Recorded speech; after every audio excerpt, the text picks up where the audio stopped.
সুখদেবজি বললেন, একবার সরস্বতী নদীর তটে এক বিশাল যজ্ঞ হয়েছিল।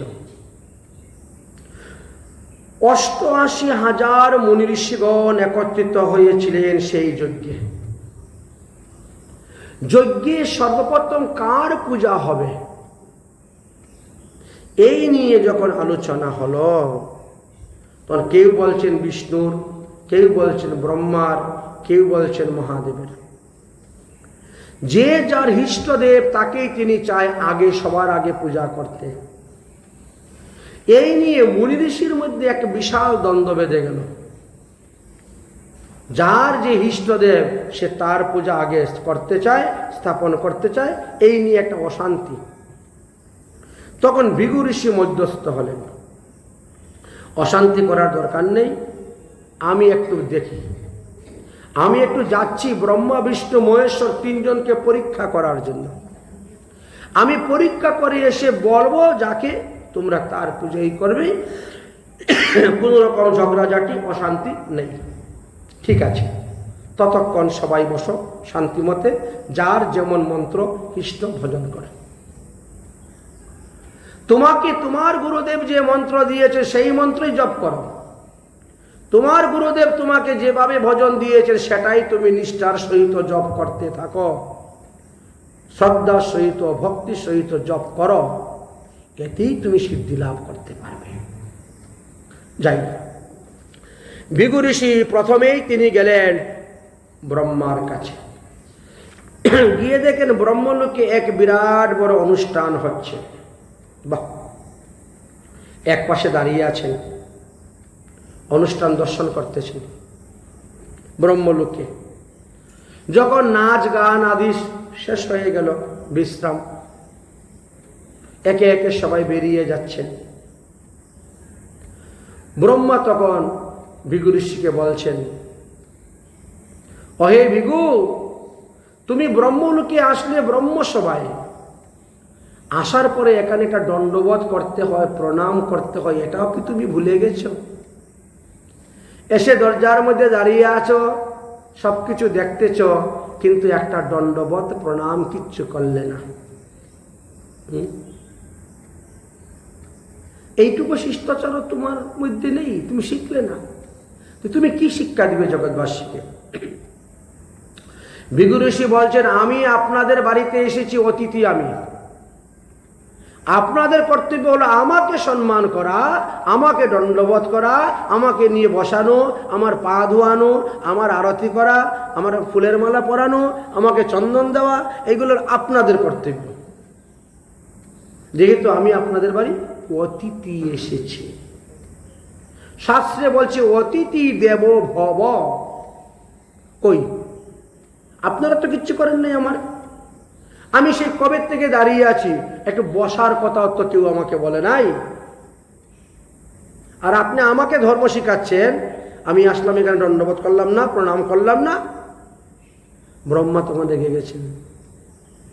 ব্রহ্মলোকে এসে আমাকে শাসাইয়া আমাকে ধর্ম শিখাচ্ছে, হ্যাঁ, বলেই নিয়ে এসেন অস্ত্র একটা মারার জন্য ভৃগুকে।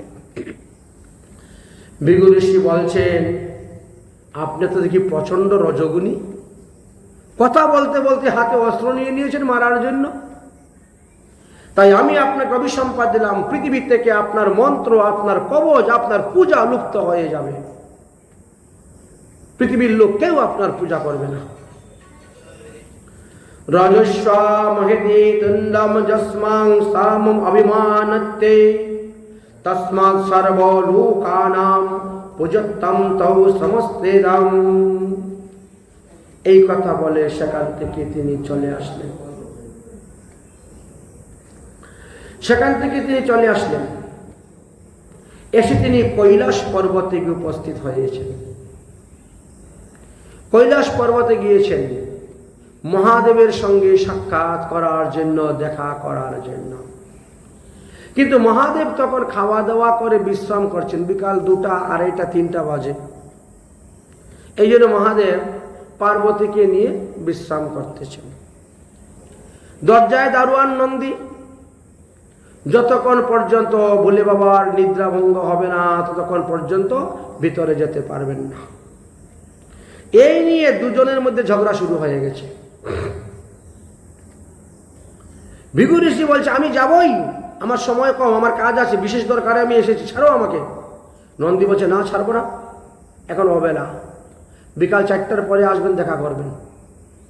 শুরু হয়ে গেছে দরজায় ঝগড়া। পার্বতী বলছেন ওগো দেখো না কে দরজায় এত ঝগড়া করতেছে। আচ্ছা কেউ যদি বড় বড় জুড়ে জুড়ে কথা বলে দরজার সামনে, ঘুম হয় ভিতরে? ঘুম হয় না, ঘুমের বিঘ্ন হয়ে যায়। মহাদেব তখন উঠেছেন, উঠে দরজা খুলেছেন। আরে ভিখু ঋষি, আহা ভাই আসো আসো আসো ভাই আসো, বলে যাচ্ছেন 2 হাত।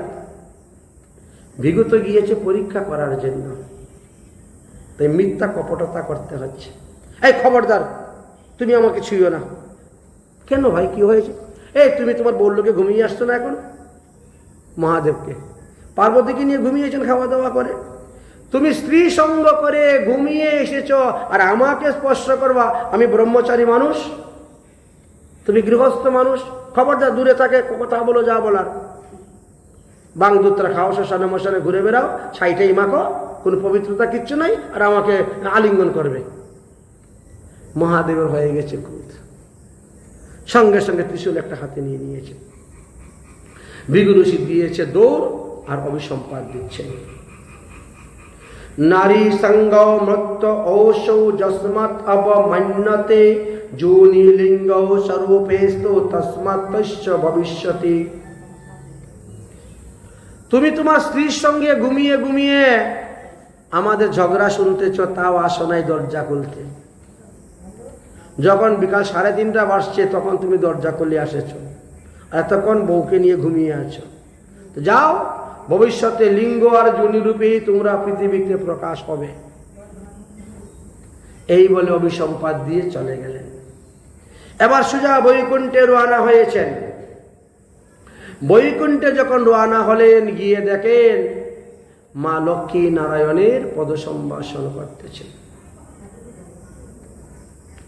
কোনো শব্দ নাই, কোনো কথাবার্তা নাই, একেবারে চুপচাপ এসেই ভগবানের বক্ষের মধ্যে লাথি, ভগবান বিষ্ণুর বক্ষের মধ্যে লাথি মেরে দিয়েছেন। লাথি খেয়ে ভগবান বিষ্ণু উঠেছেন। আরে ভিখু ঋষি আপনি কখন আসলেন? প্রণাম প্রণাম, দণ্ডবোধ। আরে লক্ষ্মী জল নিয়ে আসো, জল নিয়ে আসো, ব্রাহ্মণ ঠাকুরের চরণ ধৌত করে দাও ঠান্ডা জল দিয়ে। আমার হৃদয়টা পাষাণের মতো কঠিন, আর তিনার হৃদয় কোমল ফুলের মতো নরম। এই কঠিন হৃদয়ের মধ্যে পায়ের আঘাত লেগেছে, উনি নিশ্চয়ই দুঃখ পেয়েছেন, কষ্ট পেয়েছেন। জল নিয়ে আসো, জল নিয়ে আসো, চরণ ধোয়াও। ভগবানের লীলা দেখে চোখে জল এসে গেছে, চোখে জল এসে গেছে। তখন বলছেন তমেব পূজ্য বিপ্রাণাম, তস্মাদ তমেব বিপ্রাণাং পূজ্য নন্নানন্নাম স্তোস্ত্রিষ্যকাম মোহনাত পূজয়াতশ্চং পশন ভাবেতম ধ্রুবম। একমাত্র ভগবান বিষ্ণু হলেন জগতের পূজনীয়। ভগবান বিষ্ণুকে ত্যাগ করে যারা ব্রহ্মাকে পূজা করবে, মহাদেবকে পূজা করবে, তারা সব পাষণ্ডীর দল, তারা পাষণ্ড ধর্ম নামে অভিহিত হবে। সেখান থেকে তিনি ওই আসলেন গান গেয়ে, একটা শ্লোকে গান গেয়েছিলেন, ঈশ্বর পরম কৃষ্ণ সচিদানন্দ বিগ্রহ অনাদির আদি গোবিন্দ সর্বকারণ্য কারণম। এই গান করতে করতে ভিখু ঋষি বৈকুণ্ঠ থেকে ব্রহ্মবাদী ঋষিদের কাছে সরস্বতী নদীর তীরে এসে উপস্থিত হয়েছিলেন। হয়ে বলেন, হে ঋষিগণ, একমাত্র ভগবান বিষ্ণুর পূজা করো, তার ভজন করো, আর কারো করতে হবে না, আর কারো দরকার নেই। এখন দেখলেন সিদ্ধ মহাত্মাদের কি বিষম ব্যবহার। সিদ্ধ বৈষ্ণবের অতি বিষম ব্যবহার, সাক্ষাতে দেখো তাহা ভাগবত সার। ভাগবত তার প্রমাণ দেখাচ্ছে। বৈষ্ণব প্রধান ভিখু, তিনি ব্রহ্মার নন্দন। অহনিশি মনে চিনতে বিষ্ণুর চরণ, সে প্রভুর বক্ষে গিয়ে করিল পদাঘাত। তথাপিও বৈষ্ণব শ্রেষ্ঠ দেখহ সাক্ষাৎ। ভগবানের বক্ষে লাথি মারা সত্ত্বেও তিনি পূজনীয়। ভগবান তার পূজা করলেন। সিদ্ধ বৈষ্ণবের অতি বিষম ব্যবহার, তাদের ক্রিয়ামুদ্রা বুঝতে পারে না। বৈষ্ণব চিনিতে নারী দেবেরও শপথি, কিন্তু না বুঝিয়া নিন্দিয়া মরে সকল সংসার। তাই বৈষ্ণবের ক্রিয়ামুদ্রা বুঝে না বলেই লোক নিন্দা করতে থাকে, কিন্তু এতে অপরাধ হবে। বৈষ্ণবের ঠাই হবে যাহার অপরাধ, কৃষ্ণ কৃপা করিলেও সে প্রেম ভক্তিতে বাদ। অবেদ দৃষ্টিতে কৃষ্ণ বৈষ্ণব ভজিবে, গুরু বৈষ্ণব অবেদ দৃষ্টিতে ভজন করতে হয়। অবেদ দৃষ্টিতে কৃষ্ণ বিষ্ণু ভজিবে, বৈষ্ণব ভজিবে। যে কৃষ্ণ চরণ সেবে সেই তরিবে। হেন বৈষ্ণবের নিন্দা করে যেই জন, সেই দুঃখ পাইবে জীবন মরণ। বিদ্যা কুল তপস্যা বিফল তাহার, বৈষ্ণব নিন্দা করে যে পাপিষ্ঠ দুরাচার। কৃষ্ণ তাহার পূজা না করেন গ্রহণ, বৈষ্ণব নিন্দা করে যে পাপিষ্ঠ জন। অতে বড় বিষম ব্যবহার। ভগবানের গুণগানের কথা এবং বৈষ্ণবের গুণগানের কথা বললেন। এদিকে পরীক্ষিত মহারাজ বলছেন, আর কি কি ভগবানের লীলা আছে আমাকে শোনান না, বলুন আর কি আছে। আজকে তো অন্তিম দিন, আজকে তো আমি মারা যাব, তাই একটু ভগবানের লীলা কথা আর একটু শুনতে চাই। যতক্ষণ তক্ষক নাগ না আসে আমাকে বধ করার জন্য, ততক্ষণ আপনি বলে যান বলে যান বলে যান কৃষ্ণ গুণগান। এবার সুখদেব গোস্বামী পাদ বলছেন, ভগবান শ্রীকৃষ্ণ যখন দ্বারকায় রাজত্ব করছেন রাজা, সেই সময়ে এক ব্রাহ্মণ বাস করতেন, নৈষ্ঠিক ব্রাহ্মণ দ্বারকায়। ব্রাহ্মণের একটা ছেলে জন্মগ্রহণ করলেই কিছুক্ষণ পরে মরে যায়। ব্রাহ্মণ তখন সেই ছেলেটাকে নিয়ে এসে ভগবান শ্রীকৃষ্ণের চরণতলে রাখে, রেখে কৃষ্ণকে গালি দেয়, তোমার কারণে আমার ছেলে মরেছে। শাস্ত্রে লেখা আছে, রাজা যদি পাপী হয় সেই পাপে প্রজাদের দুঃখ ভোগ করতে হয়। অতএব কৃষ্ণ তুমি মহাপাপী, তুমি সব দিকে যাও, যুদ্ধ করো, কত কত মানুষ মারো, এই পাপের প্রায়শ্চিত্ত তুমি করো না, তুমি পাপী, আর তোমার কারণে তোমার পাপ আমাদের গায়ে লাগে, আর এই জন্য আমার ছেলেটা মারা গেছে। ভগবান একটা কথাও বলেন না, দুটা চারটা পাঁচটা 10টা 20টা গালি দিয়ে চলে যায়। কৃষ্ণ তো কিছু বলেন না, খালি শুনেই যান। তো একা একার কত গালি দিবে, কতক্ষণ গালি টালি দিয়ে নিয়ে যায়, গিয়ে মাটির নিচে গর্ত করে ছেলেটাকে সমাধি দিয়ে দেয়। তার 1-2 বছর পরে আরো একটা ছেলে হলো, ও সেও এইভাবেই হওয়ার কিছুক্ষণ পরেই মরে যায়, কান্নাকাটি একটু করে বাচ্চাটা, তারপরে মরে যায়। আর কৃষ্ণের চরণের নিচে নিয়ে এসে রাখে, আরো গালি দেয়। এইভাবে করতে করতে 9টি সন্তান জন্ম নিয়েছে আর মরেছে। 9 নম্বর সন্তান যখন মারা গিয়েছিল, 9 নম্বর সন্তান নিয়ে ওই ব্রাহ্মণ যখন কৃষ্ণর কাছে এসেছিল, তখন অর্জুন দ্বারকায় ছিলেন, বেড়াতে গিয়েছেন। অর্জুন দ্বারকাতে ছিলেন। তো অর্জুন আর কৃষ্ণ দুজন বসে গল্প করতেছেন সকালবেলা। আর এমন সময় ব্রাহ্মণ মৃত পুত্রকে নিয়ে কৃষ্ণের চরণতলে রেখে আরম্ভ করেছে গালি দিতে। শুনতে শুনতে শুনতে শুনতে অর্জুনের ভালো লাগলো না। একদিকে অর্জুনের দ্বারকাবাসীদের উপর একটু ঘৃণা আসলো, আরেকদিকে অর্জুনের নিজের বল বীর্য শক্তি অহংকার আসলো। তিনি বলছেন, দ্বারকাতে এত বড় বড় মহাবীর থাকতে কেউ তোমার ছেলেকে রক্ষা করতে পারলো না? দ্বারকায় কি কোনো ক্ষত্রিয় নাই তোমার ছেলে রক্ষা করার জন্য? একটা ব্রাহ্মণের একের পর এক 9টা সন্তান জন্ম নিল, 9টা সন্তান মরল, আর দ্বারকায় কোনো ক্ষত্রিয় নাই ব্রাহ্মণের সম্পদ রক্ষা করার? কি কি ক্ষত্রিয়? এমনভাবে কথা বলছেন, বুঝলেন?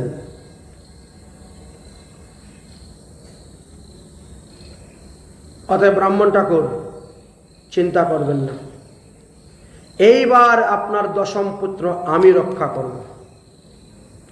আমি 1 বৎসর দ্বারকায় থাকব। আমি থাকতে দেখি জমে কেমন করে আপনার ছেলে নিয়ে যায়, আমিও দেখে নিব। ব্রাহ্মণ বলছে, শঙ্কর সেন বাসুদেব প্রদ্যম্ন ধন্যন বাবরাও অনিরুদ্রাশ্চ প্রহিরুদাশ্চ স্বকৃত্য। যেখানে সাক্ষাৎ বাসুদেব কৃষ্ণ, যেখানে শঙ্কর্ষণ বিষ্ণু বলরাম, যেখানে প্রদ্যুম্ন অনিরুদ্ধ আদি মহারথীগণ আছেন, তারা যেখানে আমার ছেলেকে রক্ষা করতে পারল না, আর সেখানে আপনি কেমন করে আমার ছেলেকে রক্ষা করবেন? আপনি কেমন করে বলছেন আমি রক্ষা করব? আমার তো বিশ্বাস হয় না।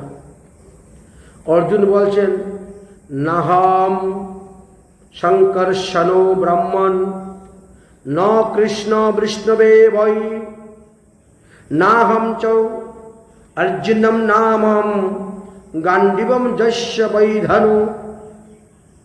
অহংকার, অভিমান, গর্ব হয়ে গেছে অর্জুনের। আরে আমি বলরাম নয়, আমি কৃষ্ণ নয়, আমি প্রদ্যুম্ন নয়, আমি অনিরুদ্ধ নয়, আমি কুন্তি পুত্র অর্জুন। তুমি জানো আমার গান্ডীবের কি শক্তি?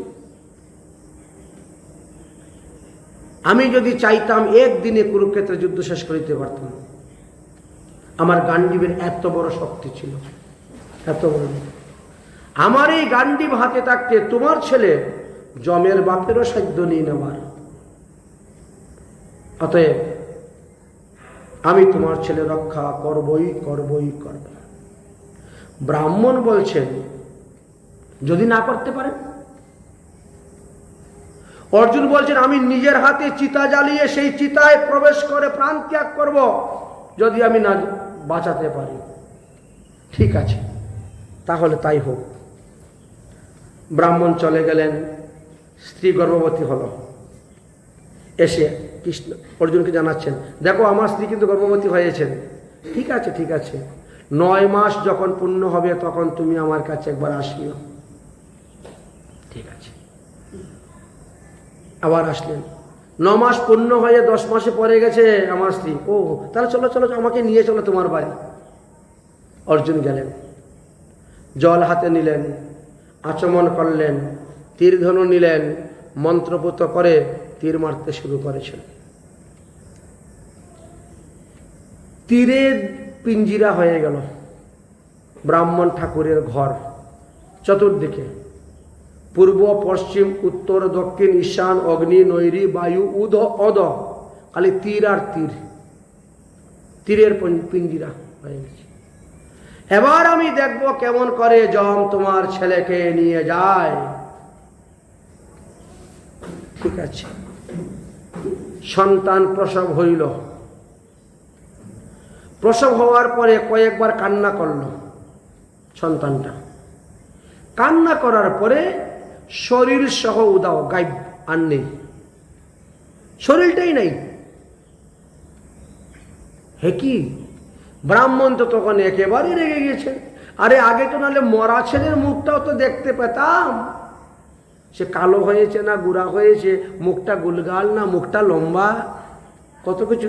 মরা ছেলেরও তো মুখ দেখতে পেতাম। কিন্তু অর্জুন, তোমার মতো ক্লিবের কথা শুনে আজ আমার ছেলের মুখটাই দেখতে পেলাম না। থু থু দিচ্ছে কৃষ্ণের অর্জুনের মুখের মধ্যে। ব্রাহ্মণ, ধিক্কার তোমার গান্ডীবের, ধিক্কার তোমার ধনুষের, ধিক্কার তোমার জীবন ক্ষত্রিয়ের, বলে এমন গালি দেওয়া শুরু করেছে ব্রাহ্মণ অর্জুনকে। অর্জুন বলছেন, দাঁড়ান, এখনো সময় আছে, 24 ঘন্টার সময় আমাকে দেন, আমি আপনার ছেলেকে নিয়ে আসতেছি। বলেই অর্জুন তিনার তপস্যা প্রভাবে চলে গেলেন জমালয়ে। জমালয়ে গিয়ে ধনুকে টঙ্কার দিয়েছেন, যমরাজ অমুক ব্রাহ্মণের ছেলে দ্বারকার দাও আমাকে।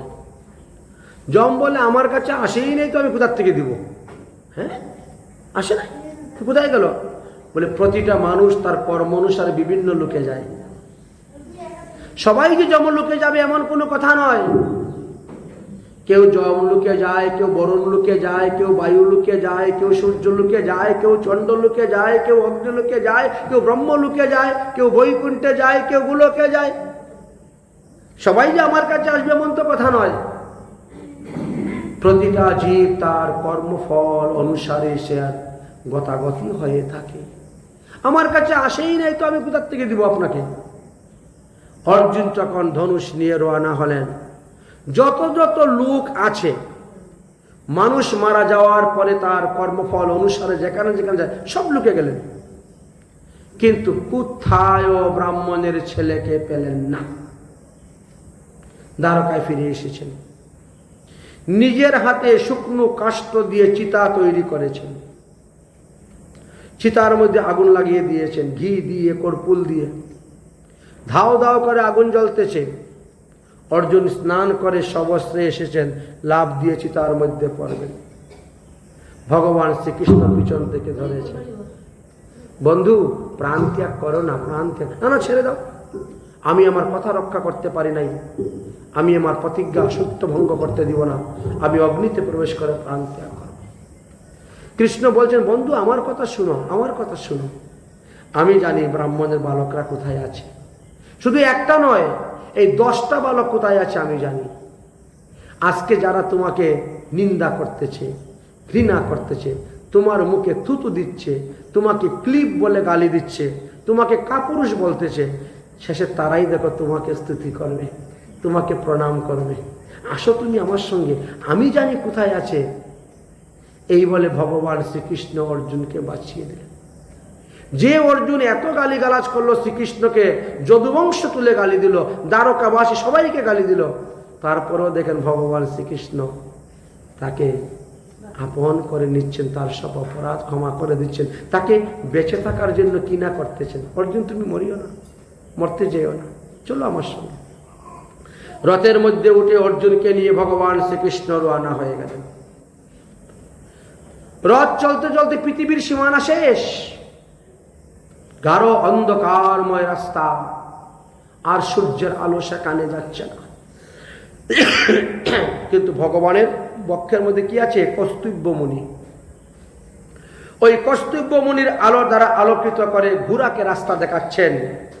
ঘোড়া চলছে, চলতে চলতে চলতে চলতে একেবারে পাতালের থেকে আরো 30 যোজন দূরে চলে গিয়েছেন। পাতাল হইতে আরো দূরে চলে গিয়েছেন। যাওয়ার পরে দেখা গেল সেখানে ভূমাসুর নামক এক দেবতা আছেন, যিনার 8টি হাত ছিল, অষ্টভুজা। অষ্টভুজা রূপ, ভগবানেরই একটা রূপ হলো সেই ভূমাসুর। অষ্টভুজা রূপ ধারণ করে বসে আছে, আর তিনার পাশে ওই ব্রাহ্মণের 10টা পুত্র আছে, খেলা করতেছে। দেখলি? আরে প্রণাম করো, প্রণাম করো, অর্জুন দাঁড়িয়ে আছো কি? প্রণাম করো। ভগবান শ্রীকৃষ্ণ নিজের প্রতিবিম্বকে নিজে প্রণাম করলেন, অর্জুন প্রণাম করলেন। ভূমাসুর বলছেন কি? ভূমা পুরুষ, ভূমাসুর নয়, ভুল হয়েছে, ভূমা পুরুষ, এটি ভগবানের নাম, ভূমা পুরুষ। হে কৃষ্ণ, হে অর্জুন, তোমরা দুজন হলেন নরনারায়ণ, 2 ঋষি। পৃথিবীর ভার হরণ করার জন্য তোমরা পৃথিবীতে গিয়েছ, মনুষ্য রূপ ধারণ করে লীলা করার জন্য। পৃথিবীর ভার হরণ করা হয়ে গিয়েছে, তোমাদের কার্য সমাপ্তের সময় এসে গেছে। অতএব এবার তোমরা তোমাদের লীলা সংবরণ করে তোমরা তোমাদের স্বস্থানে প্রস্থান করো। এই সংবাদটা তোমাদেরকে দেওয়ার জন্য, তোমাদেরকে এখানে আনার জন্য আমি ব্রাহ্মণের 10 পুত্রকে হরণ করেছি। এইভাবে অর্জুনের গর্বকে খর্ব করেছিলেন ভগবান। সেই দিন অর্জুন নিজে নিজে কত পস্তাচ্ছে, কত অনুতাপ করছে, যে কৃষ্ণ আমার প্রাণ রক্ষা করলেন আর আমি তাকে কত গালি দিয়েছি। সেখান থেকে ব্রাহ্মণের 10টা পুত্র নিয়ে আসলেন, এনে যখন ব্রাহ্মণকে দিলেন তখন ব্রাহ্মণ তো আনন্দে আত্মহারা, অর্জুনকে তখন স্তুতি করতেছে দশমুখে। এমন অবস্থা ভগবানের লীলা। পরীক্ষিত বলছেন, গুরুদেব আর কি কি ভগবানের লীলা আছে আমাকে বলুন। বলে এবার দ্বারকা ধ্বংসের সময় এসে গেছে, ভগবানের এখন বিসর্জনের সময়। বোমাসূত্র বলে দিয়েছেন, আমরা আগে ভগবানকে দেবতাকে আহ্বান করে নিয়ে আসি, তারপরে কাজ শেষ হয়ে গেলে বিসর্জন, তাই না? তাই এখানেও তাই। ভগবান চিন্তা করলেন আমি যাওয়ার আগে আমার যদুবংশটা নিজের হাতে ধ্বংস করে যাই। কারণ যদুবংশে 18 জন মহারথী জন্ম নিয়েছে। এখানে পুরা 18 জন মহারথীদের নাম দেওয়া আছে ভাগবতে 10ম স্কন্ধের 90 অধ্যায়ের 33 আর 34 নম্বর শ্লোক পড়লে পরে পাবেন। এই 18 জন মহারথী যদি একসঙ্গে একত্রিত হয়ে কোথায় যুদ্ধে যায়, 33 কোটি দেবতাও তাদের সঙ্গে যুদ্ধ করে জয়লাভ করতে পারবে না। সমস্ত পৃথিবীর রাজগণ একদিকে আর দ্বারকারী 18 জন যোদ্ধা একদিকে যদি হয়, তাও পারবে না পৃথিবীর কেউ তাদেরকে পরাজিত করতে। ভগবান চিন্তা করলেন আমি যখন চলে যাব তখন তারা তো আর এই লাইনে ঠিক মতো থাকবে না। অহংকার অভিমানের কারণে তারা কত অন্যায় অধর্ম আদি করবে। অতএব আমি আমার নিজের কুলকে নিজের হাতে সংহার করে আমি যাব। কিন্তু নিজের কুল নিজের হাতে সংহার করি কেমন করে? এক কাজ করি, সাধুগুরু বৈষ্ণবকে দিয়ে অভিসম্পাদ করাই এই কাজটা করাতে হবে, মুনি ঋষি দিয়ে। এই জন্য ভগবানের ইচ্ছায় তখন অনেক অনেক মুনি ঋষিগণ সেখানে আসতে শুরু হয়েছে। যদুবংশ এমন বৃদ্ধি হয়েছিল যে যদুবংশের বালকদেরকে লেখাপড়া করানোর জন্য 3,88,00,000 শিক্ষক ছিল। এখন চিন্তা করেন তো, মাস্টার মশাই যদি 3,88,00,000 থাকে তাহলে ছাত্র কই কোটি? কত বড় যদুবংশ বৃদ্ধি হয়েছিল। বলা যায় 56 কোটি যদুবংশ। ভারতবর্ষে যত লোক আছে তার অর্ধেক তাদের বংশেই 56 কোটি যদুবংশ, তার মধ্যে 18 জন মহারথী। তাই ভগবানের ইচ্ছাতে আজ এসে উপস্থিত হয়েছে অনেক অনেক মুনি ঋষিগণ। দ্বারকায় এসে উপস্থিত হয়েছে। ভগবান তাদেরকে সম্মান দিলেন, পূজা দিলেন, সবকিছু করলেন, খাওয়া দাওয়া থাকার ব্যবস্থা করলেন। 2-1 দিন থাকার পরে তারা বলছেন আমরা এখন যাচ্ছি পুণ্ডরিক ক্ষেত্রে, একটা তীর্থের নাম পুণ্ডরিক। আমরা এখন পুণ্ডরিক ক্ষেত্রে যাব দর্শন করার জন্য, সেখানে একটু থাকবো, এক রাত্রি ভজন করব, তারপরে আমরা অন্য তীর্থে বেরিয়ে যাব। ভগবান শ্রীকৃষ্ণের কাছ থেকে বিদায় নিয়ে সমস্ত মুনি ঋষিগণ পুণ্ডরিক তীর্থে গিয়েছেন। এমন সময়ে ভগবান শ্রীকৃষ্ণের এক পুত্র জাম্বুবতী থেকে যে জন্ম হয়েছিল তার নাম ছিল শাম্ব। ওই শাম্বকে সবাই কি করছে, শাড়ি পরিয়ে ঘুমটা দিয়ে একটা নববধূ সাজিয়েছে সাধুদেরকে পরীক্ষা করার জন্য। কারণ সবাই জানে সাধুরা ত্রিকালদর্শী, কেমন ত্রিকালদর্শী পরীক্ষা করতে হবে। এই জন্য একটা পুরুষকে নারী সাজিয়ে তারা গিয়ে উপস্থিত হয়েছে। আর এমন জায়গায় গিয়ে পৌঁছেছে যেখানে দুর্বাসা ঋষি সামনে। দুর্বাসা ঋষির সামনে গিয়ে তারা তো জানে না, চিনে না। দণ্ডবোধ প্রণাম করে বলছে, ঋষিবর আপনারা নাকি ত্রিকালদর্শী, আমাদের এই বৌমনি না খুব লজ্জাবতী, লজ্জা করে বলতে পারে না মুখে। ওনার একটু জানার ইচ্ছা, ওনার ছেলে হবে না মেয়ে হবে, একটু আপনি বলেন না কৃপা করে। ত্রিকালদর্শী তো। দুর্বাসা ঋষি মনে মনে চিন্তা করছেন, দেখো ভগবানের ছেলে হয়ে সাধুগুরু বৈষ্ণবের সঙ্গে পরিহাস করতে আসছে। সাধুগুরু বৈষ্ণব হলেন আদরের বস্তু, সম্মানের বস্তু, তাদের সঙ্গে পরিহাস করার বিষয় নয়। অতএব যা পরিহাস করতে যখন আসছিস তাহলে মজাটা দেখ। এই তোদের এই বৌমনির পেট থেকে না একটা মুসল বেরোবে, লোহার গদা, আর ওই গদায় তোদের 56 কোটি যদুবংশ নাশ হবে। এই তোর আগে অভিশাপ করে। সঙ্গে সঙ্গে এরা কাপড় টেনে খুলতে, শুধু ছেলে মানুষ, মেয়ে সাজিয়েছে, কাপড় খুলতে গিয়ে কাপড়ের পেছ থেকে ঢ্রম করে একটা লোহার মুকুর পরে গেছে। সত্যি কোথার থেকে আসলো? অভিশাপ। ওই মুদগর কাদের কোদে নিয়ে উগ্রসেনের কাছে উপস্থিত।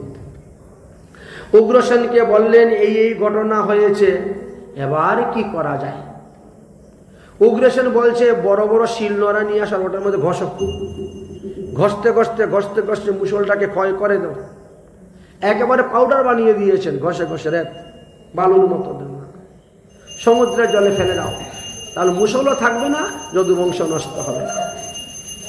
কিন্তু এমন একটি অংশ শেষ পর্যন্ত সুইয়ের মতো হয়ে গেছে, বারিক সুই, ধরা যায় না আর ঘষা যায় না। কি করা যাবে? ওটা ফেলে দাও সমুদ্রের জলে।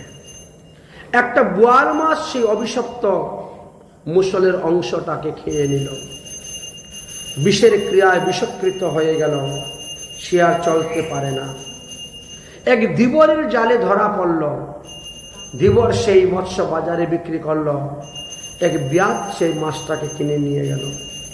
মাছ যখন কাটল, মাছের পেটের ভিতরে সেই লৌহখণ্ড পেল। ওই লৌহখণ্ড সে তীরের মধ্যে লাগালো, হরিণ শিকার করার জন্য, পশু পাখি শিকার করার জন্য সে তীর বানালো, সেটা দিয়ে নিয়ে চলছে। অবশিষ্ট যে সমস্ত ধুলিস্বাতের মতো হয়ে গেছিল পাউডার, সমুদ্রের জলে ফেলে দিয়েছিলেন। সমুদ্রের ঢেউয়ে ঘাত প্রতিঘাতে চলতে চলতে চলতে চলতে এরা সব গিয়ে উপস্থিত হয়েছে, প্রবাস ক্ষেত্রে গিয়ে উপস্থিত হয়েছে। সেইগুলা মাটির সঙ্গে, বালুর সঙ্গে, জলের সঙ্গে মিশে সেখানে এরকা বন নামে একটি বন সৃষ্টি হয়ে গেল। এরকা বন, এটি অভিশপ্ত জিনিস। এই বনের একটা ঘাস তুলেও যদি কাউকে কেউ মারে, সে মরে যায়। একটা তৃণ তুলে কাউকে মারলে সে মরে যাচ্ছে। সে এরকা বন এমন। তাই এইভাবে হচ্ছে। ভগবান শ্রীকৃষ্ণ এদেরকে নিয়ে তো সংসার করতেছে। উগ্রসেন বলছে, আর ভয় নাই, আমাদের দ্বারকা আর পতন হবে না, আর ভয় নেই। নারদ মুনি শুনতে পেলেন সেই ঘটনা। তাই নারদ মুনি চিন্তা করলেন, তাহলে ভগবান আর বেশি দিন পৃথিবীতে লীলা করবেন না, তো যাই একটু পৃথিবীতে, একটু ভগবানকে দর্শন করি দ্বারকায়। তাই নারদ মুনি দ্বারকায় এসে উপস্থিত হয়েছেন। দ্বারকায় আসার পরে এবার বসুদেব নারদ মুনিকে বলছেন, এই ঘটনা হয়েছে, অতএব আমাদের দ্বারকার বেশি দিন ঠিকবে না, আমাদের 56 কোটি যদুবংশ আর বেশি দিন থাকবে না, ধ্বংস হয়ে যাবে। আচ্ছা নারদ মুনি, তুমি বলো তো কি করলে পরে এই 84 লক্ষ জুনিকে অতিক্রম করে মুক্তি লাভ করা যায়? যতদিন পর্যন্ত দ্বারকা নষ্ট না হয়, যদুবংশ ধ্বংস না হয়, ততদিন পর্যন্ত পরপারে যাওয়ার ব্যবস্থা করা দরকার।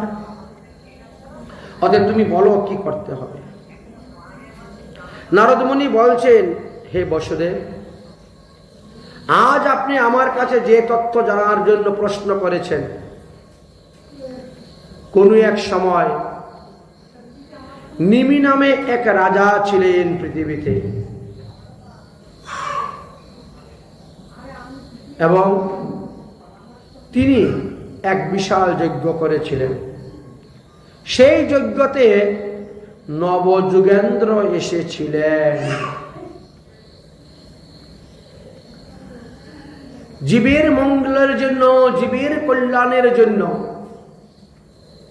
সাধ্য বস্তু সাধন ভজন করে লাভ করে ভগবান পদপদ্ম লাভ করার জন্য 9 জন ঋষিকে 9 রকমের প্রশ্ন করেছিলেন। অতএব আপনার প্রশ্নের উত্তর দিতে গিয়ে আমি এখন আপনার কাছে নবযুগেন্দ্র সংবাদের কথা বলবো। এই নবযুগেন্দ্র সংবাদের মাধ্যমে আপনার সমস্ত প্রশ্নের উত্তর পেয়ে যাবেন। আপনি শুনেছেন যে মহাত্মা ঋষভদেবের 100টি পুত্র ছিল, তার মধ্যে 9 পুত্র হলেন নবযুগেন্দ্র। এই 9 পুত্রকে নবযুগেন্দ্র বলা হতো। এরা বিশাল জ্ঞানবান ছিলেন এবং ভক্তিবান। সর্বশাস্ত্রে তারা বিশারদ, সব প্রকার শাস্ত্র তাদের জানা। তারা কখনো এক জায়গায় থাকতেন না, তারা সর্বত্র পরিক্রমা করতেন। তেষাম নবদ্বীপ তেন অন্যান্যম সমস্তনম। ভাগবতের 11 স্কন্ধের 2য় অধ্যায়ের 19 নম্বর শ্লোকে নবদ্বীপ শব্দ দেওয়া আছে। তেষাং নবদ্বীপ প্রত্যৈশ্বনম সমস্তনম কর্ম স্বতন্ত্র পয়াননম একাশিতস্য। এই নবযুগেন্দ্র কি করতেন? ভারতবর্ষ আদি 9টি বর্ষের মধ্যে ঘুরে বেড়াতেন। 9টি মধ্যে ঘুরে বেড়াতেন, কারণ এই জম্বুদ্বীপকে 9 ভাগে বিভক্ত করা হয়েছিল। জম্বুদ্বীপকে 9 ভাগে বিভক্ত করে 9 পুত্রকে 9 দেশে রাজা করে দিয়েছিলেন প্রিয়ব্রত মহারাজ। এই জন্য এই 9টি বর্ষেতে ভ্রমণ করতেন। 9 দ্বীপ নবদ্বীপ বলা হচ্ছে। 9টি দ্বীপের সমাহার নবদ্বীপ। এক অর্থে আমাদের সেই নবদ্বীপ, আরেক অর্থে জম্বুদ্বীপের 9 দ্বীপ। জম্বুদ্বীপের 9 দ্বীপ নবযুগেন্দ্র ভ্রমণ করতেন। এই জন্য এখানে তেষাং নবদ্বীপ বলছেন। কারণ তখন তো এই নবদ্বীপের কথা ছিল কিনা সেটা বলতে পারছি না। এটা তো দাপর যুগের, ত্রেতা যুগের কথা। আর নিমি মহারাজ ত্রেতা যুগে জন্মগ্রহণ করেছিলেন, আর দাপর যুগে নারদ সেই নিমি মহারাজের গল্পটা শোনাচ্ছেন বসুদেবকে, শোনাচ্ছেন তখন তিনি। যাই হোক, এখন এত বড় একজন বৈষ্ণব এসেছেন যজ্ঞতে, তাই বৈষ্ণব দেখা মাত্রই দণ্ডবত প্রণাম করলেন নিমি মহারাজ। অহু ভাগ্য, অহু ভাগ্য, অহু ভাগ্য। কেন? অল্প ভাগ্যে বৈষ্ণব দর্শন হয় না। অল্প ভাগ্যে কখনো বৈষ্ণব কারো গৃহে যায় না। বহু জন্মের স্বীকৃতি যদি থাকে তবেই বৈষ্ণবের চরণধূলি সেই বাড়িতে পড়ে। তাই বৈষ্ণব দর্শন করা অত্যন্ত দুর্লভ। দুর্লভ মনুষ্য দেহ দেহি নাম ক্ষণভঙ্গুর। ভারতবর্ষে মনুষ্য দেহ লাভ করা তো অত্যন্ত দুর্লভ। আর মানুষের মধ্যে মনুষ্য জন্ম পেয়ে যারা সাধু গুরু বৈষ্ণব হয়েছেন তারা তো আরো দুর্লভ। কারণ এত কোটি কোটি লোকের মধ্যে কজন সাধু হচ্ছে আর কজন বৈষ্ণব হচ্ছে? এই জন্য দুর্লভ হইতে অতি দুর্লভ। তথাপি দুর্লভং মন্যে বৈকুণ্ঠ প্রিয় দর্শনম। বৈষ্ণবদেরকে বলা হয় বৈকুণ্ঠ প্রিয় দর্শনম। বৈকুণ্ঠ গেলে, বৈকুণ্ঠ দর্শন করলে আপনি যে পুণ্য পাবেন তার থেকেও বেশি পুণ্য বৈষ্ণব দর্শন। গঙ্গার মধ্যে নেমে ডুব দিয়ে স্নান করলে আপনি পবিত্র হবেন, আর বৈষ্ণব দর্শন মাত্র পবিত্র। তাই নিমি মহারাজ নিজেকে ধন্য মনে করছেন। বৈষ্ণবরা সর্বদা কি লোকানাং পাবনম চিরকাম হি। বৈষ্ণবরা নিজের কোনো কাজ না থাকলেও পরের বাড়ি যান কেন? তাকে কৃপা করার জন্য, তাকে উদ্ধার করার জন্য। বৈষ্ণবের স্বভাব হয় তারিতে পামর, তাই নিজ কার্য নাই তবু যায় পরের ঘর। বৈষ্ণবরা তীর্থ ভ্রমণ করেন তীর্থকে পবিত্র করার জন্য। পাপী তাপী নরাধম লোকেরা তীর্থের মধ্যে বাস করে, অনাচার করে, তীর্থের যে মহিমা নষ্ট করে দেয়। তীর্থ মানুষের পাপ বহন করতে করতে তিনিও ভুল হয়ে পড়েন। তাই বৈষ্ণব যখন কোনো তীর্থে যায় তখন তার পাপ নাশ হয়, তীর্থ তখন আনন্দ পান, ওই পাপীদের পাপের বোঝাটা তার নামে ঘাড়ে থেকে। এই জন্য তীর্থরাও কামনা করেন বৈষ্ণবরা আসুক আমার এখানে, বৈষ্ণবের চরণ ধুলি করো। নানাভাবে তিনি নবযুগেন্দ্রের স্তুতি করলেন। তারপরে এই 9 জন ঋষিকে তিনি 9টি প্রশ্ন করেছিলেন। প্রথম প্রশ্ন তিনি করেছিলেন, যে ধর্ম যাজন করলে জীবের কল্যাণ হয়, যে ধর্ম যাজন করলে নিজের উপকার হয়, পরের উপকার হয়, দশের উপকার হয়, দেশের উপকার হয়, সেই ধর্মের নাম কি? নবযুগেন্দ্রের মধ্যে তখন এই প্রথম প্রশ্নের উত্তর দিলেন কবি নামক যোগেন্দ্র। তিনি বললেন একমাত্র ভাগবত ধর্মই হলো শ্রেষ্ঠ ধর্ম। এই ধর্ম নিজেরও উপকার হবে এবং পরেরও উপকার হবে। এই ধর্ম 10 দেশ সবার উপকার হয়, অতএব ভাগবত ধর্ম যাজন করে। আর যারা ভাগবত ধর্ম যাজন করতেছেন তারা ওই ধর্মের যা কিছু কর্ম করবেন সব ভগবানকে অর্পণ করে দিবেন, ভগবানকে অর্পণ করবেন। কায়েন বাচা মনসেন্দ্রিয়ার্বা বুদ্ধাতে আত্মা বানুমিত স্বভাবা করতি যাতে তাতে সকল পরস্মে নারায়ণেতি সমর্পয়তি। তুমি যা কিছু করো ভগবানকে সমর্পণ করে দাও।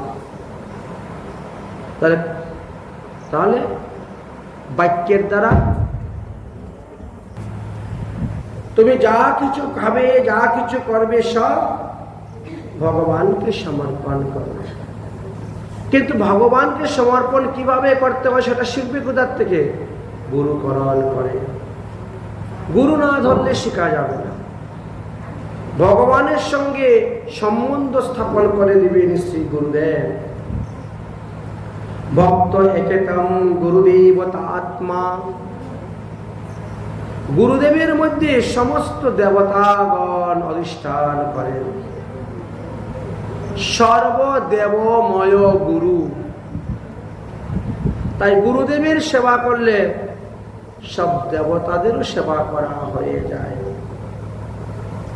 গুরু থইয়া গোবিন্দ ভজলে হবে না,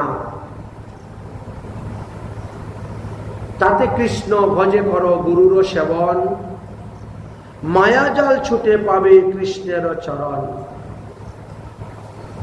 তাই শুধু গুরু সেবা করলে হবে না, আর শুধু কৃষ্ণ সেবা করলেও হবে না।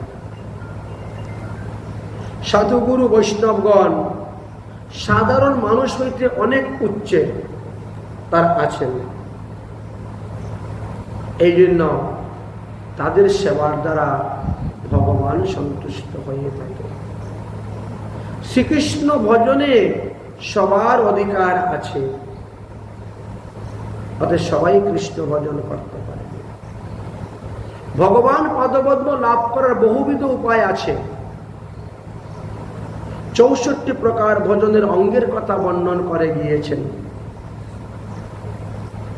তার মধ্যে যে যতটা পালন করে ততটাই ভালো। এক অঙ্গ সাধে কিংবা সাধে বহু অঙ্গ, নিষ্ঠা হতেই হবে তার প্রেমের তরঙ্গ। অতএব যে কোনো একটা নিষ্ঠার সহিত করো। কেউ যদি কোনো কিছু না পারে, কি বলে, আমি প্রতিদিন সুলভের হরিনাম করব, হয়ে গেল, এতেই নিষ্ঠা হয়ে গেল। নিমি মহারাজ দ্বিতীয় প্রশ্ন করলেন,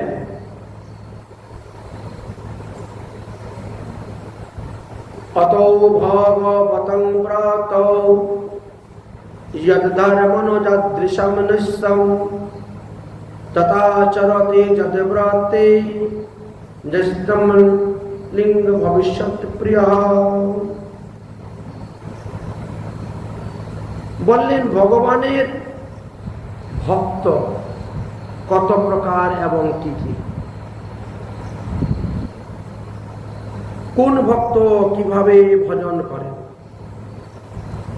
আমরা কোন ভক্তের অনুকরণ করব, আমরা কোন ভক্তের অনুসরণ করব,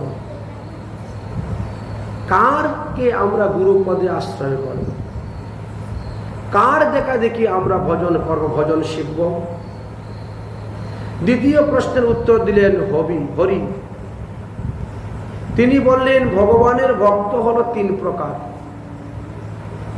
এক হলো উত্তম ভক্ত, এক হলো মধ্যম ভক্ত, আর এক হলো কনিষ্ঠ ভক্ত।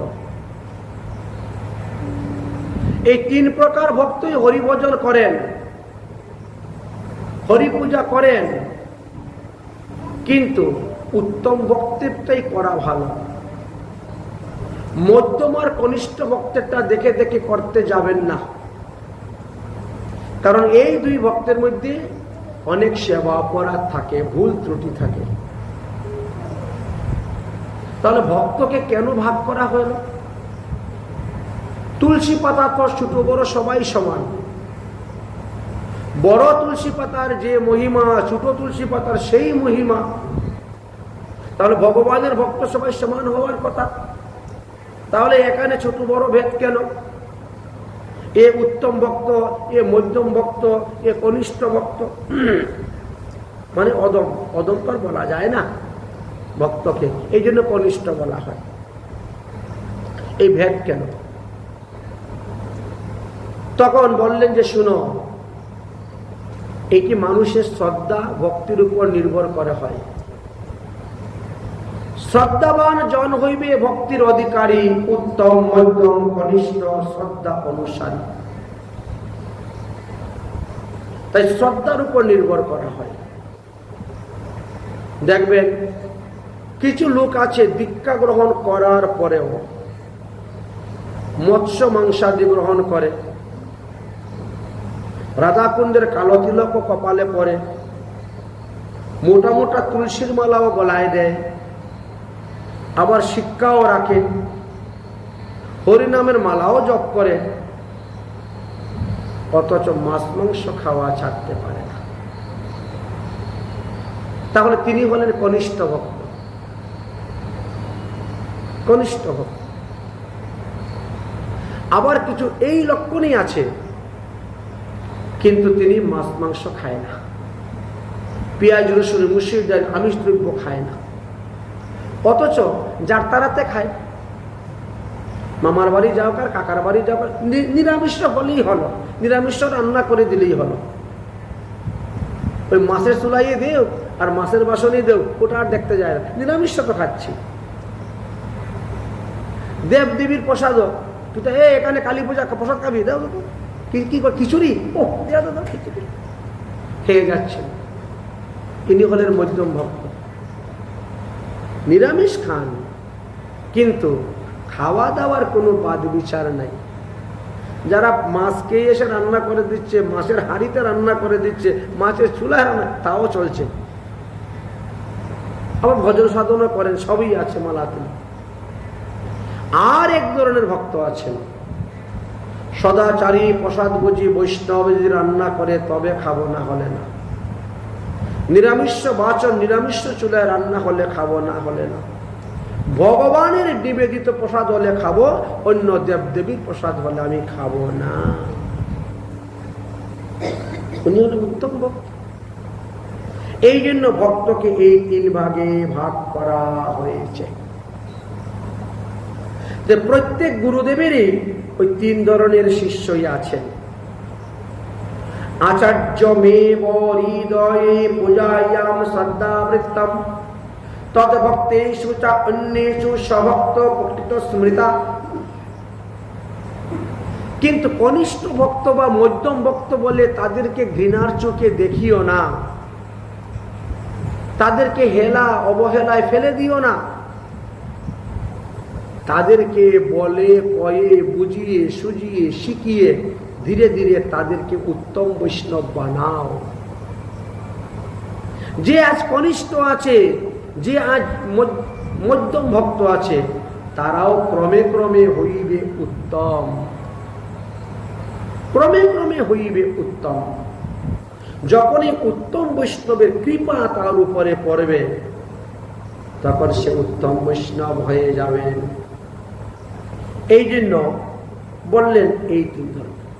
তবে যারা গুরুদেবকে ভালোবাসেন, যারা চায় যে আমি আমার গুরুদেবকে সেবা করাবো,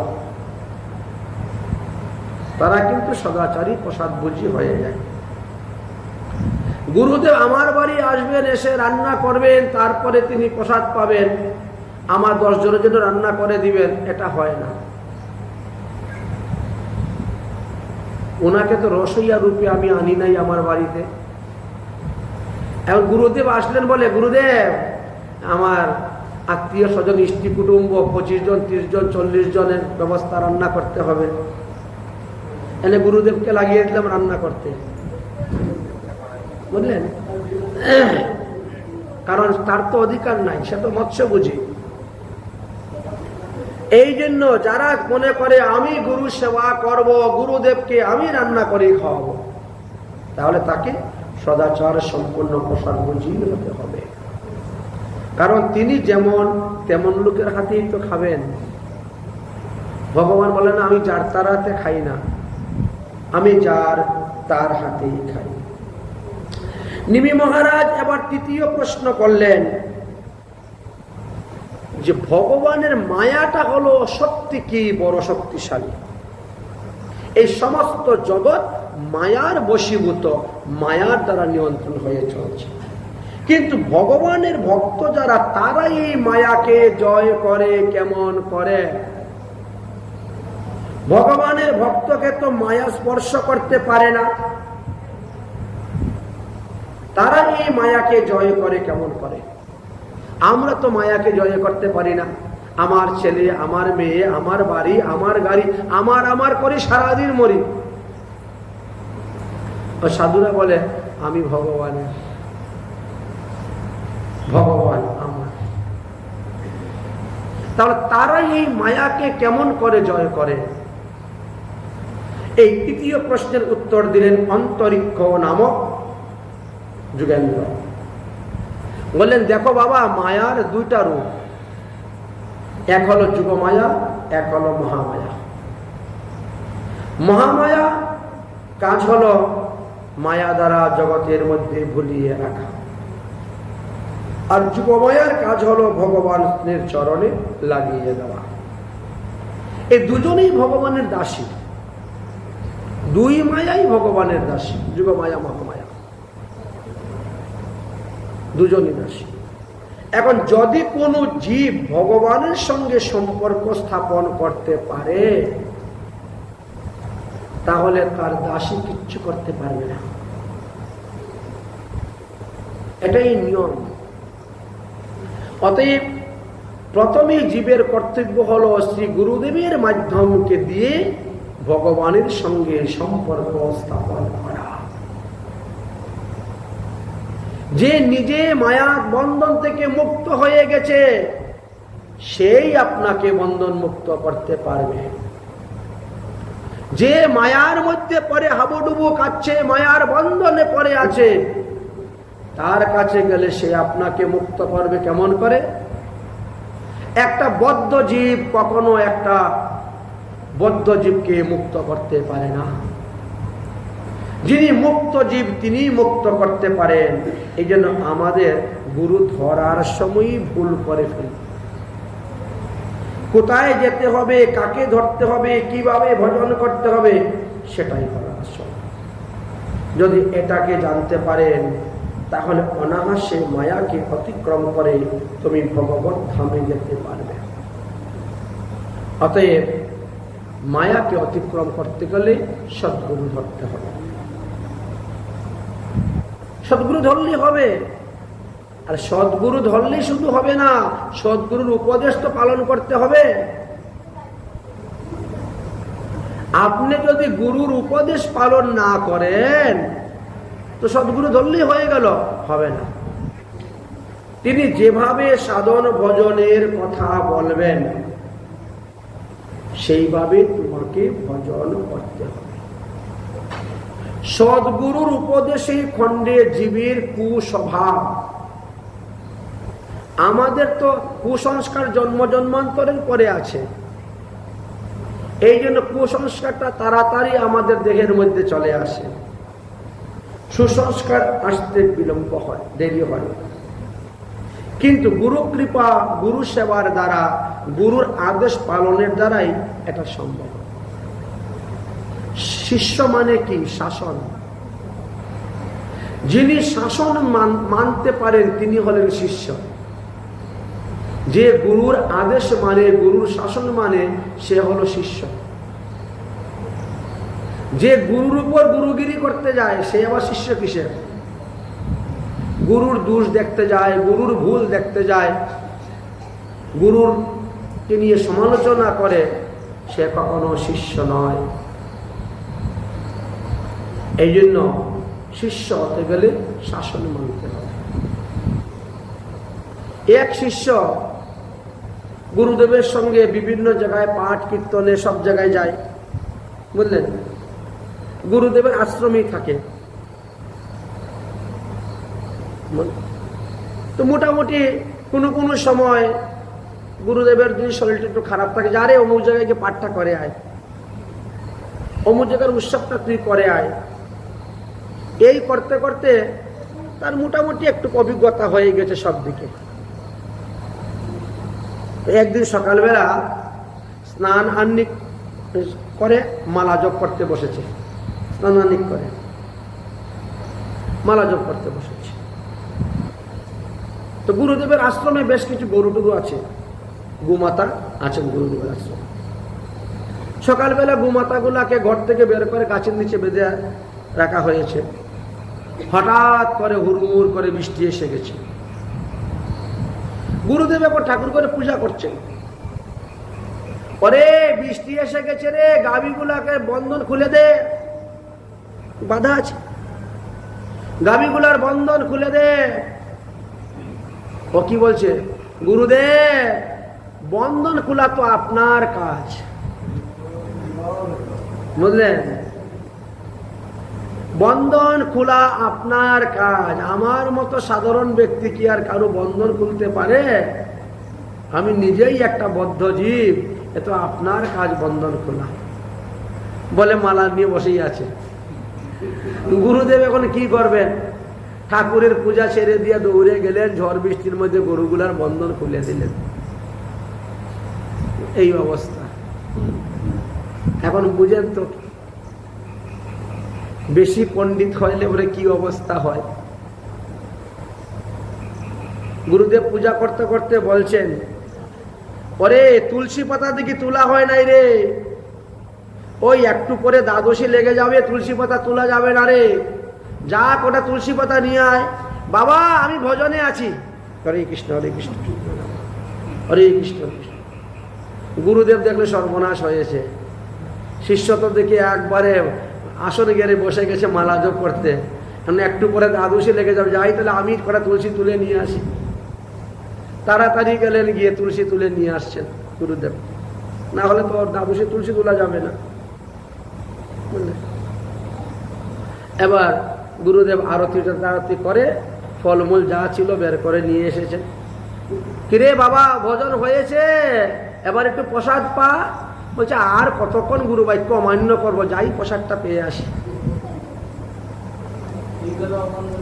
হ্যাঁ, তো এই ধরনের যাদের মনোবৃত্তি, তারা কখনো অগ্রসর হতে পারবে না। যদিও গুরু কৃপায় কিছু অগ্রসর হয়, 2-4 বছর পরে দেখবা পতন হয়ে গেছে, আবার পুনর্মূষিক ভব, সেই অবস্থায় হয়ে যাবে। তাই গুরুর উপদেশ মানাটাই হলো শ্রেয়। নিজে ভক্ত হবেন, পরিবারের সবাইকে ভক্ত বানাবেন। সপরিবারে যদি ভক্ত হওয়া যায়, তবেই তো শোনায় সোহাগা। নিমি মহারাজ পঞ্চম প্রশ্ন করলেন, আমি শুনেছি ভগবানের অনন্ত অনন্ত লীলা আছে, পরমাত্মা পরমেশ্বর অনন্ত অনন্ত লীলা করেন অনন্ত রূপে। আপনি আমাকে ভগবানের কয়েকটি লীলার কথা বর্ণনা করুন। তখন পঞ্চম প্রশ্নের উত্তর পিপিল্য দিতে গিয়ে তিনি তখন পরমাত্মার স্বরূপকে ভাগ করে বললেন, দেখো, পরমাত্মাকে লোক 4 ভাবে ভজন করে। কেউ জ্ঞান মার্গে ভজন করে, কেউ যোগ মার্গে ভজন করে, কেউ কর্ম মার্গে ভজন করে, আর কেউ ভক্তি মার্গে ভজন করে থাকে। এক একজনের কাছে ভগবান এক এক রকম। যারা জ্ঞানী তাদের কাছে ভগবান নিরাকার ব্রহ্ম, যারা যোগী তাদের কাছে ভগবান পরমাত্মা, আর যারা ভক্ত তাদের কাছে ভগবান ভগবান রূপেই থাকেন কৃষ্ণ। এইভাবে এক একজন এক একভাবে ভগবানকে পূজা। তবে প্রেমী ভক্ত হয়ে ভগবানকে পূজা করা, সেবা করাই হলো শ্রেয়। তবে ভগবান আসবেন তাকে ধরে নিয়ে যাওয়ার জন্য। এই জন্য প্রেমী ভক্ত হয়ে সেবা করতে হবে, ভজন করতে হবে। নিমি মহারাজ প্রশ্ন করলেন, আপনি তো কর্মের কথা, যুগের কথা, ভক্তির কথা বললেন, তো জ্ঞান কর্মের কথা তো বললেন না। কর্মের দ্বারা কি ভগবানকে পাওয়া যায় না? বললেন কর্মের দ্বারা ভগবানকে পাওয়া যাবে, কিন্তু সেটা সৎকর্ম করতে হবে। তো আজকালকের মানুষ তো কর্ম যে কাকে বলে সেটাই জানে না। কর্মের 3টা গতি আছে, কর্ম, অকর্ম, বিকর্ম। এই 3 ভাগে ভাগ করা আছে। সুতরাং বেদে যে কর্মের কথা বলে গিয়েছেন, সেই কর্ম যদি তুমি করো, অবশ্যই কর্মের দ্বারা ভগবান পাবে। নিমি মহারাজ 7ম প্রশ্ন করলেন যে ভগবানের কয়েকটি অবতার লীলা আমার নিকটে বর্ণন করো। তখন হংস অবতারের কথা বর্ণন করেছিলেন, কারণ অন্যান্য স্থানে হংস অবতারের বর্ণন খুবই কম। তাই এখানে হংস অবতারের কথা বর্ণন করেছিলেন। কোন এক সময় ব্রহ্মার 4 পুত্র সনৎ, সনাতন, সনন্দ, সন্নত কুমাররা ব্রহ্মাকে বিবিধ প্রশ্ন করেছিলেন ভগবত প্রাপ্তির উদ্দেশ্যে। কিন্তু ব্রহ্মা তখন সৃষ্টিকার্যে ব্যস্ত ছিলেন। সৃষ্টিকার্য করতে করতে এত রজগুণ, এত তমগুণ, এত মোহবৃদ্ধি হয়েছিল যে শতগুণ চাপা পড়ে গিয়েছে। যার কারণে পুত্রদের প্রশ্নের উত্তর তিনি দিতে পারছেন না, সব ভুলে গিয়েছেন। অনাভ্যাসে বিসংবিদ্যা যে বলা হয়। তখন তিনি মনে মনে ভগবানের শরণাপন্ন হয়েছিলেন। ভগবান হংসরূপ ধারণ করে এসেছিলেন, এসে এই সমস্ত প্রশ্নের উত্তর দিয়েছিলেন। নিমি মহারাজের 8ম প্রশ্ন করলেন, মানুষ 2 ধরনের সুখ ভোগ করে থাকে, এক হলো লৌকিক সুখ আর এক হলো পরলৌকিক সুখ। এই লৌকিক সুখ আর পরলৌকিক সুখ উভয় সুখই মানুষ ভোগ করে। তো একটা সুখ ভোগ করেও কি ভগবান পাওয়া যায়, ভগবান লাভ করা যাবে সুখে থেকেও? আমরা দেখেছি প্রহ্লাদ, ধ্রুব 36,000 বছর রাজত্ব করে ভগবান পেয়ে গেলেন। লৌকিক সুখ পেয়েও পরলৌকিক সুখ পেলেন। বললেন ভক্তিহীন মানুষ যতই কর্ম করুক না কেন, যতই সুখ ভোগ করুক না কেন, তারা ভগবান পায় না। কিন্তু যারা ভক্তিযুক্ত তারা তো সবকিছু ভগবানকে অর্পণ করে দিয়েছে। তাদের সুখ দুঃখ ভালো মন্দ আনন্দ বেদনা সব ভগবানকে অর্পণ করে দিয়েছে। তাই তারা তাদের প্রারব্ধ কর্ম ভোগ করে না। তাদের যা কিছু হচ্ছে মনে করবে সব ভগবানের ইচ্ছায় হচ্ছে, ভগবান তাদেরকে দিয়ে করাচ্ছেন, এইটি তুমি মনে করো। অতএব অন্যান্য মানুষেরা যা কিছু করতেছে এটা তারা তাদের কর্মফল অনুসারে, কিন্তু সাধুগুরু বৈষ্ণব যারা, তারা কর্মফল ভোগ করার জন্য পৃথিবীতে আসে নাই। তারা তো ভগবানের নিত্য ধাম থেকে এই ধর্ম প্রচার করার জন্য এসেছে। তারা তাদের প্রারব্ধ কর্ম ভোগ করতে আসে নাই, ভগবত ইচ্ছাতে তারা ভ্রমণ করতেছে, চলছে, খাচ্ছে, যাচ্ছে, সব কিছু। নিমি মহারাজ এবার নবম প্রশ্ন করলেন যে বর্তমানে আমাদের ত্রেতা যুগ চলতেছে, তারপরে দ্বাপর যুগ আসবে, তারপরে কলিযুগ আসবে। হে নবযুগেন্দ্র, আমি শুনেছি কলিযুগে নাকি 1 পাদ মাত্র ধর্ম থাকবে আর 3 পাদ অধর্ম থাকবে। তো সেই সময়ে তো আমার সূর্যবংশের লোক থাকবে, আমি থাকবো না, কিন্তু আমার সূর্যবংশের লোকেরা তো থাকবে। সেই কলিযুগে আমার সূর্যবংশের লোকেরা কেমন করে সাধন ভজন করে ভগবান পদপদ্ম লাভ করতে পারবে, আমি এই বিষয়ে একটু আপনার নিকটে জানতে চাই। আমি আমার বংশের জন্য চিন্তা করছি, তো তাই আপনাদের বলতে জানতে চাই। তখন বললেন এই কলিযুগের কৃষ্ণ বর্ণ তিসায় কৃষ্ণ সাঙ্গয় পাঙ্গয় সের পার্ষদম যজ্ঞে সংকীর্তন প্রায় জয়ন্তী হি সুমেধৌষা। করভাজন বললেন, হে রাজন, কলিযুগে যে সমস্ত লোক জন্মগ্রহণ করবে তাদের মধ্যে সুবুদ্ধিমান যারা, তারা সর্বদা হরিনাম সংকীর্তন করবে। কৃষ্ণ অক্ষর 2টি, বর্ণ অক্ষর 2টি জপ করবে। ভজন করবেন কার? অকৃষ্ণ, অর্থাৎ কালো বর্ণ তনু নয়, গৌরবর্ণ তনু শ্রী গৌর সুন্দরের ভজন করবেন। কলিযুগে রাধা কৃষ্ণের মিলিত তনুরূপে গৌরাঙ্গ মহাপ্রভু অবতীর্ণ হইবেন।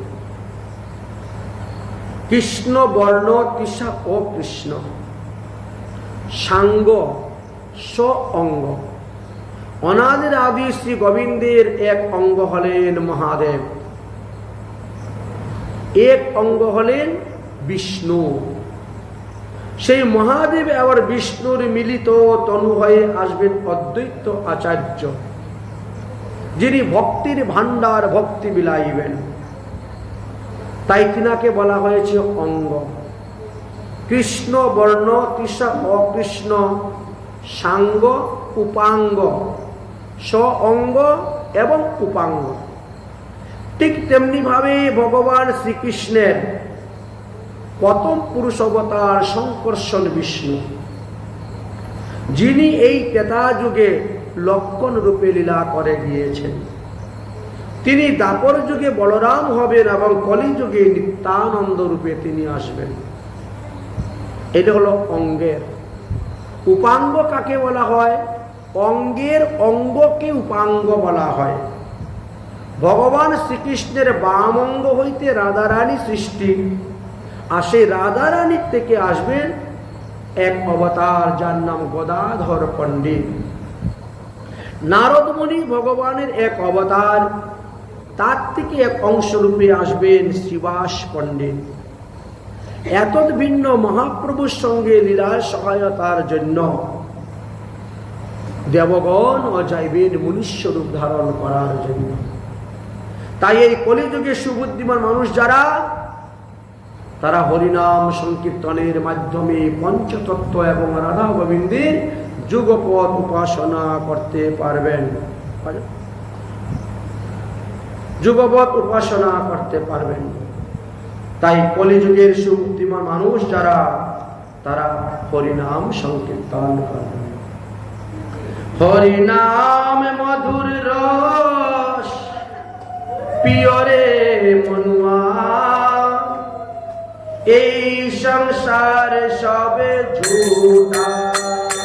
হরিনাম মধুর রস পিয়রে মনুয়া, এই সংসার সবে ঝুটা।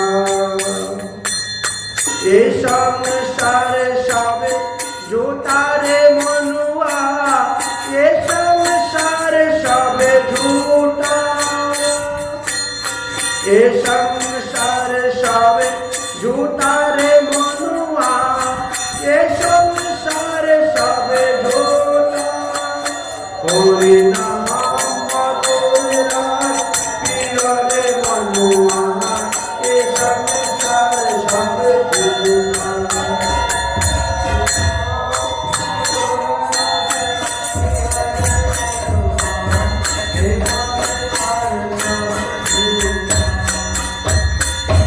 गौर रूप में कृष्ण जी आयो, निताई रूप में बोलो राम।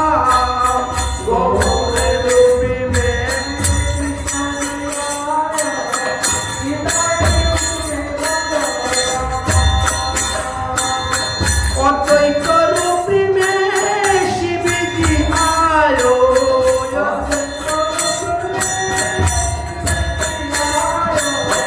अद्वैत रूप में महाविष्णु आयो।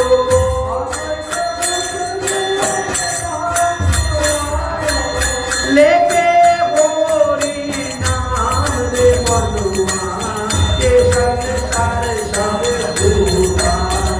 होरी नाम मधुर रस पियरे मनुआ, ये गदाधर रूप में राधारानी आयो, श्रीवास रूप में नारद जी। गदाधर रूप में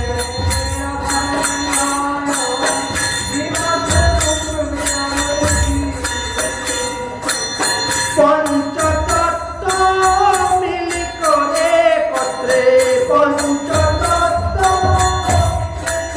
हरिनाम बिलाई बोली गलिते मनुआ, ये संसार सब झूठा। हरिनाम मधुर रस ये संसार सब झूठा। राम रूप में रावण वधे, कृष्ण रूप में कंस।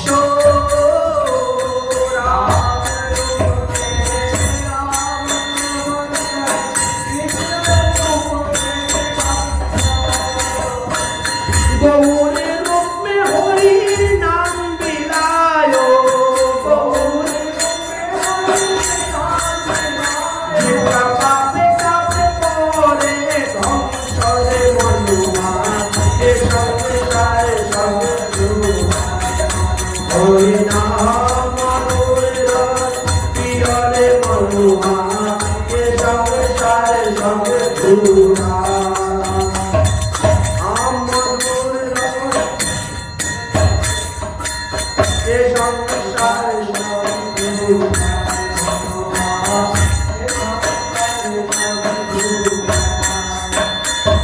राम रूप में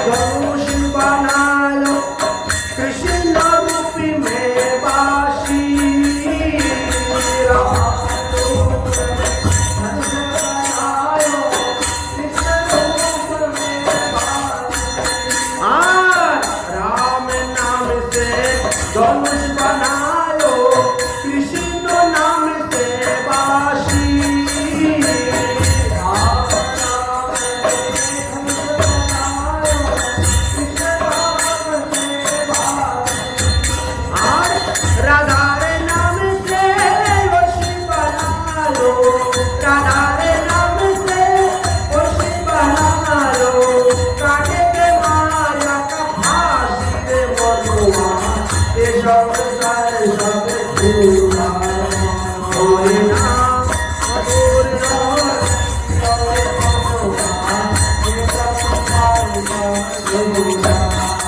হরি নাম মধুর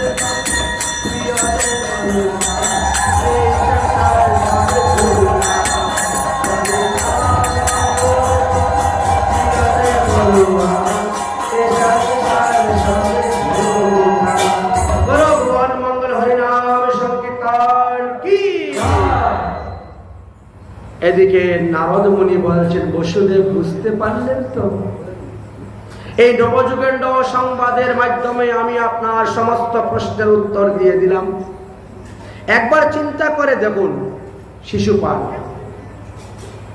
দন্তবক্র, করুণোদ্দেশ্য রাজা পুন্দ্র, যারা সর্বদা কৃষ্ণের নিন্দা করে, কৃষ্ণকে গালি দিয়ে মুক্ত হয়ে চলে গেল, আর যারা শ্রদ্ধা সহিত, ভক্তি সহিত, প্রেমের সহিত ভগবানের সেবা পূজা করবে, ভগবানের নাম করবে, তারা তো মুক্ত হবেই হবেই হবে, এতে বিন্দু মাত্র সন্দেহ নাই।